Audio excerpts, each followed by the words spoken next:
In today's video, I'm going to teach you how to turn off Discord join sound. If you're tired of that little chime every time someone joins to watch your stream or activity, this will quiet things down without muting everything else. I'll walk you through it slowly so you know exactly where to click, and I'll share a few quick tips along the way.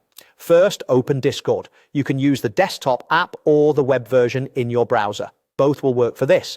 Make sure you're logged in and on the main screen where you can see your servers and chats. Next, head to your user settings. On desktop, look to the bottom left corner of the window. You'll see a small gear icon next to your username and avatar. Click that gear to open your personal settings.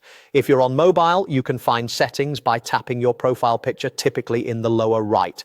The layout might look a little different, but the options are similar. Inside settings, locate the notifications section. It's usually listed under app settings on the left sidebar. Click notifications to open all the options that control what sounds you hear and when you hear them. This is where Discord groups everything from message pings to call sounds, so it's a great place to fine-tune your experience.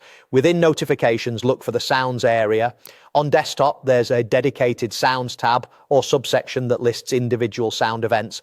Click into that. You'll see a long list of toggle switches, each one corresponding to a specific type of alert. Find the one labeled Viewer Join. This is the sound that plays when someone starts viewing your stream or activity. Toggle that switch off. Once you do, Discord will stop playing that join sound, but all your other notification settings will stay exactly as they were.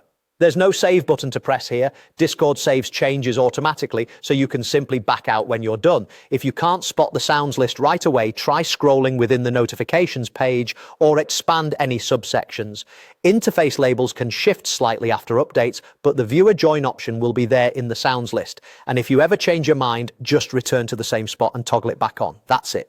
You've successfully turned off the Discord join sound for viewers. Enjoy a quieter stream or study session and customize the rest of your notifications to match your workflow. Thanks for watching, and I'll see you in the next one.